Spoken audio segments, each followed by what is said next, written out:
Hey guys, I'm on a road trip to Florida and I pulled over to be safe. I'm one of those people that cannot chew gum and walk at the same time, so trust me, this is safer. I wanted to talk to you guys though about Costa Rica because it's been on my mind and I wanted to go over the pros and cons with you.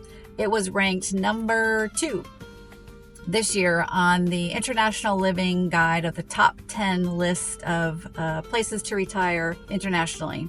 So that's pretty big to be number 2. So obviously it's got a lot going for it. I backpacked through there back in the 90s. So I know firsthand just how amazing Costa Rica is. And next year when I go to Mexico, for those of you that don't know, I am planning to move from the US to Mexico next year. I'll be right there close to Costa Rica. So I will definitely be getting back down there to check it out and tell you guys a little bit more about it. But today I wanted to highlight the pros and cons. Sometimes people just, talk about all the good and don't tell you any of the bad stuff. But today I really wanted to break it down and give you a realistic view of both the good and the bad about Costa Rica. So let's go ahead and dive in and see if Costa Rica might just be the country that you are looking for. Costa Rica has been a top spot for retirees and expats for years, and for good reason. It's got amazing natural beauty, welcoming culture, and lots of established expat communities. It's not surprising at all that it's often ranked as one of the best places to retire. But before we get too excited, it's important to look at both the good and maybe the not so good. So let's go ahead and start with the pros. First, we have natural beauty and climate. Costa Rica is absolutely gorgeous. You've got beaches, rainforest, volcanoes, you name it. The climate is warm and tropical, and you can even find cooler temps in places like the Central Valley, which has that perfect perpetual spring feel. Next, there's affordable healthcare. Costa Rica offers great healthcare with both public and private options.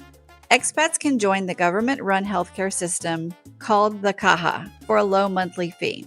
There are also private hospitals with modern facilities and English-speaking doctors, and it often costs way less than healthcare in the U.S. Retirees can benefit from quick access to specialists and shorter wait times for procedures. This contributes to a higher quality of life and peace of mind during retirement. Number 3, cost of living. The cost of living can be a big draw. It's not the cheapest place in Central America, but it can still be a lot less expensive than the US, Canada, or Europe. For example, renting a one-bedroom apartment outside San Jose can be as low as $400 to $700 a month. In popular tourist spots, it might be closer to about $1,000 or more. Grocery costs are reasonable too. If you shop at the local markets, you would only spend probably about $30 to $50 a week on food. I know that's a whole lot less than what I'm currently spending in the US. Then there's eating out at a local soda, which is a small restaurant, could cost you as little as $5, and that's for a big portioned meal. Number 4, welcoming people. The people of Costa Rica, known as ticos, are super friendly. They really live by the pura vida lifestyle, which is all about positivity, relaxation, and enjoying life. Many expats find it easy to make friends with both locals and other expats. Next, there's the diverse ecosystems and wildlife. If you love nature, Costa Rica is the place to be. Over a quarter of the country is protected land filled with all kinds of wildlife, sloths, monkeys, toucans, sea turtles, you name it.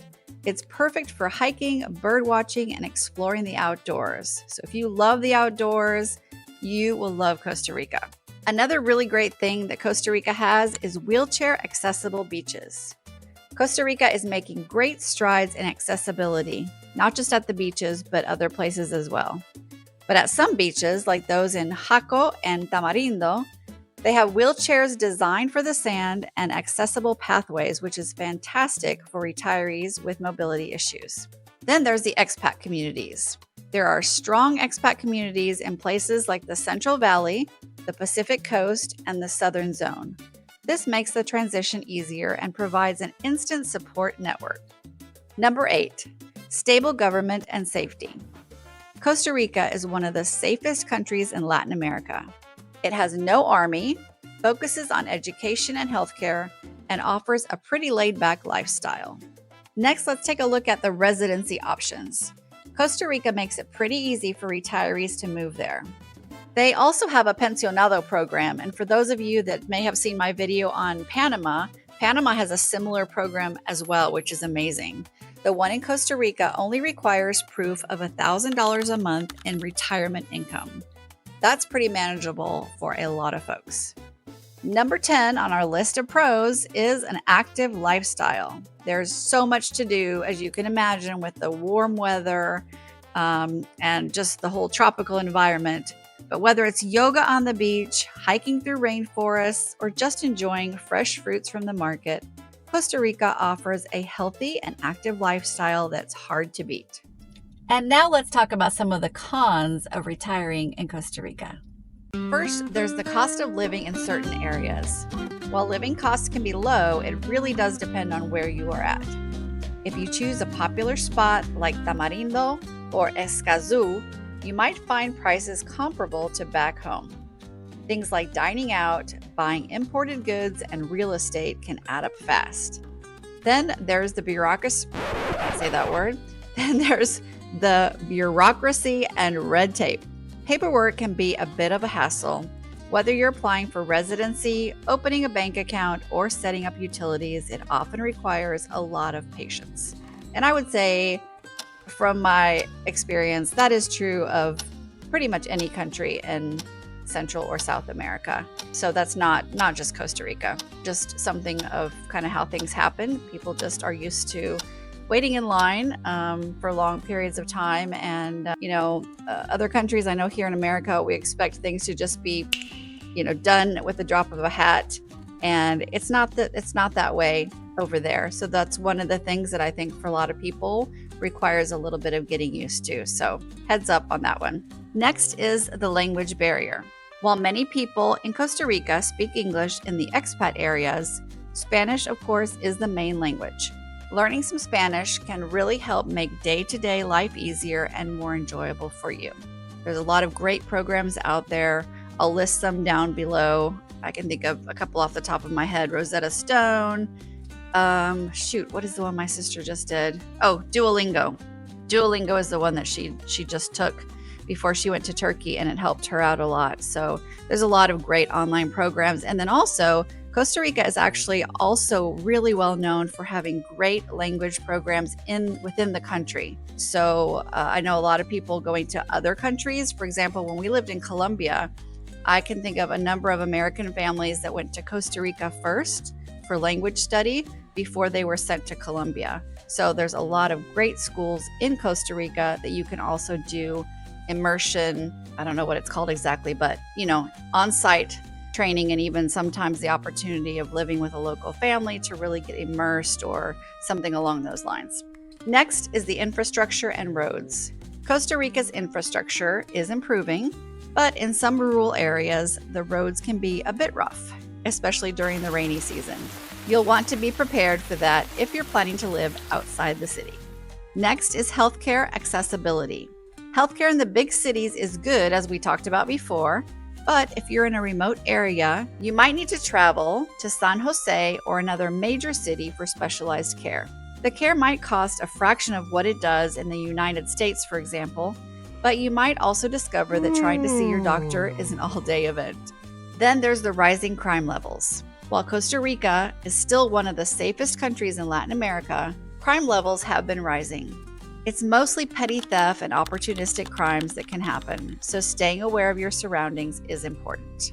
Next, there's high import costs. The import costs to bring food items and foreign luxuries into Costa Rica are very high. To save money, you'll need to adjust to using local goods and adapting to a new culinary scene. If you do that, it can be very cheap. Then there's the stray dogs. Costa Rica is home to many undernourished and stray street dogs. If you're an animal lover like me, it can break your heart to see these dogs in that condition. And there's many, many ways that you can volunteer in the community to foster or even adopt these dogs. While many retirees do get involved in helping to improve their situation, it can still be concerning at times, especially if you encounter an aggressive dog. So just be aware of that. Number 9 is limited public transportation. Outside of major cities, public transportation can be limited. You might need to rely on a car, which does add to your living expenses. Finally, there is potential for isolation.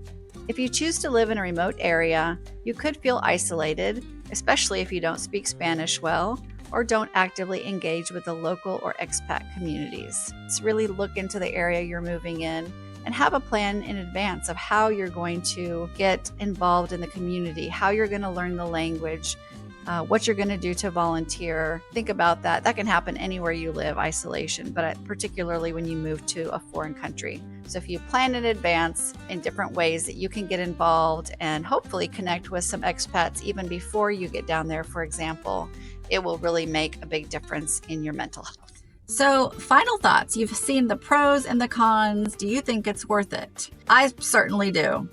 Having been there and seen it myself, I think the pros outweigh the cons, but you have to be the judge of that yourself.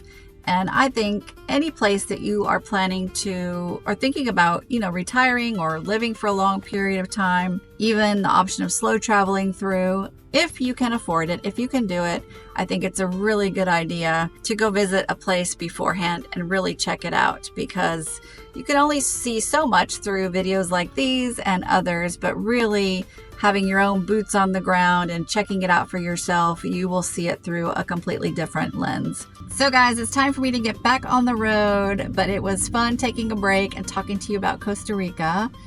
As always, give me your suggestions of things that you're looking for, and I am going to get back on the road, and I will see you guys in the next one. Bye for now.